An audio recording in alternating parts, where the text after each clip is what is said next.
Hi, this is Joe for NJS4E. Just about to interview Lavaba Mallison, former Teddy Riley collaborator and the guy responsible for giving one of Teddy Riley's first breaks. He's done loads of production work, responsible for all of Kool Moe Dee's albums that have come out. Lavaba Mallison.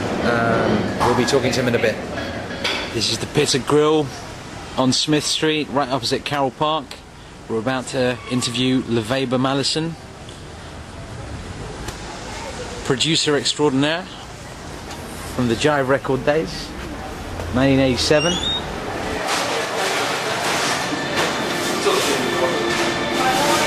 Hey Lavaba. Hey, how you doing? What's going on, man? Same different day. Just working as usual. So, what do you think about your legacy that you've left? It's interesting. It just seems like a lifetime ago. What's the best work you've ever done? The thing you're most proud of? Probably twofold. One would be Knowledge is King album. I think that was the best album that we did, producing and managing with me. Then managing Teddy for a bit. New Jack Swing production was always good. Yeah. And the Urban Teen Music Awards. What was that? Urban Teen Music Awards. I did the first hip hop awards in New York at the Apollo Theater. Okay. Did 88, 89. So, if you could name one track that Lavaba's done that you think, that's the jam. Probably the best track that I've ever done. You never heard. Which one? It's a record on Steve Harrington's album that never came out called Great Grandma Was a Slave. Was that around 87? 89. 89. Yeah, doing the album, he found God and then RCA didn't put the record out. You'll have to let NJS4E listen to that at some point, if it's that good. No, it's a really great album. Okay. Some of his best work. So what are you up to these days? These days I'm doing well. I'm partners in a company called Backbone Films. We just finished the Al Pacino film called Salome, which is a takeoff of Oscar Wilde's Salome, which we're in posting that. And we're also in the middle of doing martial arts with Tony Sheena, who's my partner, and he started in the film. He was in Wake of Death with Van Damme. And on the other side of it, I do financing, investment banking, bring two worlds together for the purpose. So Lavaba's still getting paid? I have to. I have a daughter that doesn't stop eating. Fair enough. And I have expensive taste myself. So what about with the music? What are your plans? Anything with music? Well, music, what I have, one of them got to do the Urban Teen Music Awards this year. Will be the 20th anniversary.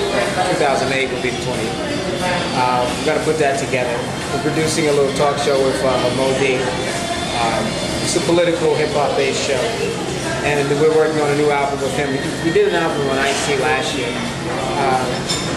The label really didn't understand the marketing, so now I've put things in place that I can finance the whole deal myself and really bring about this market.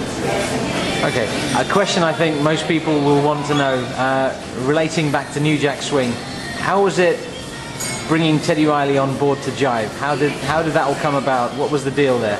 Okay, Teddy and I used to be a part of, well, Teddy and I were kids growing up. Teddy, myself, Dougie Fresh, we all grew up in the same neighborhood. We used to hang out and play together. We did music on the side. I was a part of Get Fresh grew up. I couldn't think of a mind whether I wanted to rap or sing, because I didn't do either one of them well. but we had a group called Kids at Work. Kids at Work later became God. But during the time that I left Kids at Work and I had signed to Sugar Hill Records as a solo artist, Teddy and Dougie, we got together, we did a couple of records. We put out one called That Girl.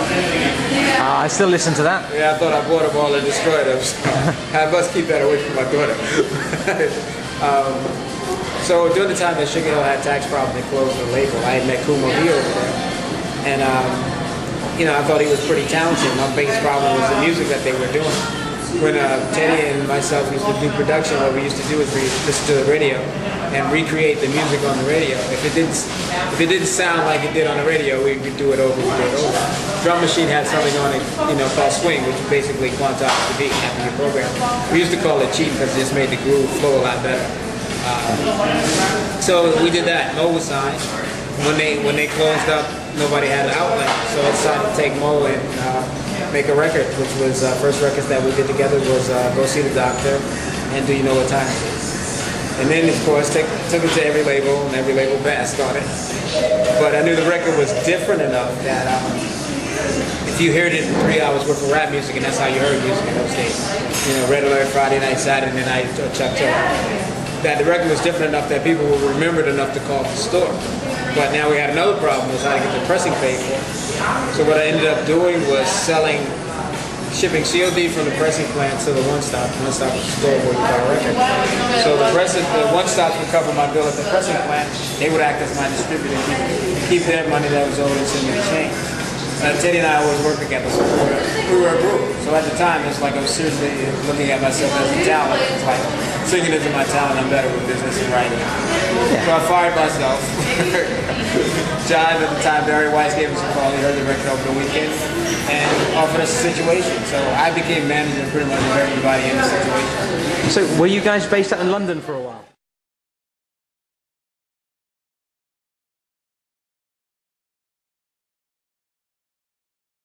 So were you guys based out in London for a while? Well, it's because Jive was based in London. So we would record over in London at Battery Studios in the Wilson Green section. And then it's usually I'd end up staying there, or pretty much everybody else go in there and get it done and leave. And then I'd stay through mixing and stuff like that.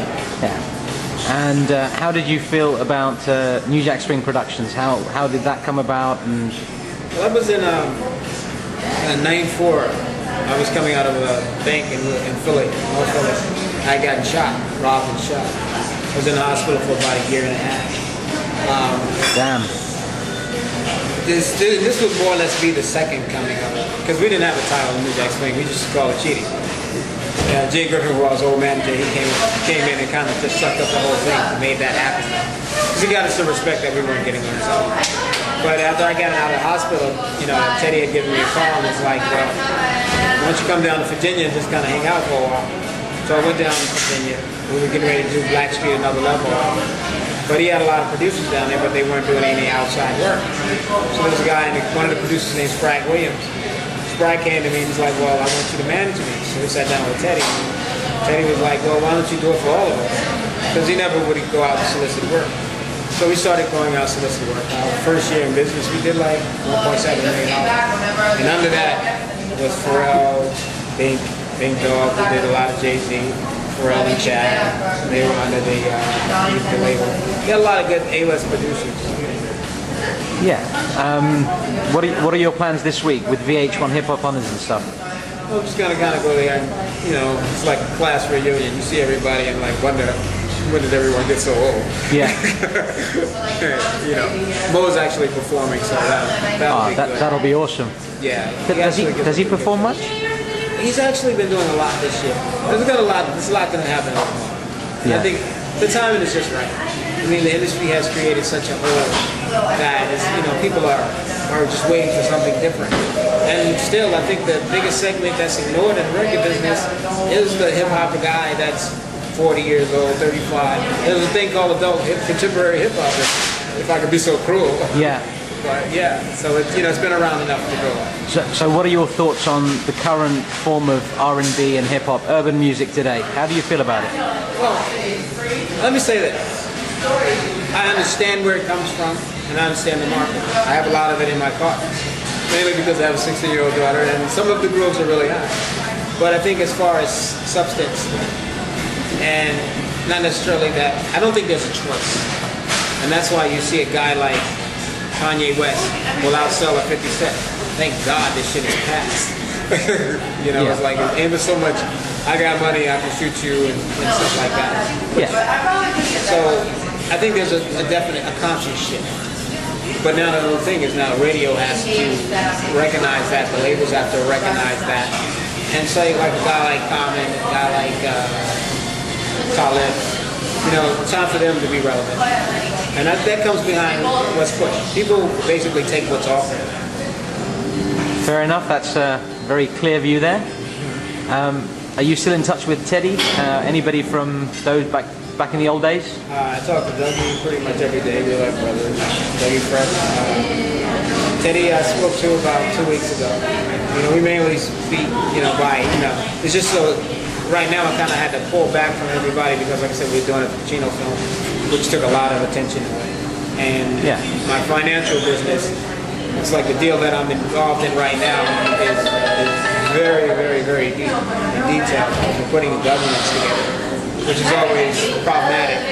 So I've been kind of focused on that. So I haven't recently spoken to anyone, but there's still love. Yeah. We were speaking to Diesel a few weeks back, and he says he's got a lot of love for you. Diesel was one of the producers in a group called 911. One of the greatest voices of that time. Yeah. Great. He was in Basic Black. Yeah.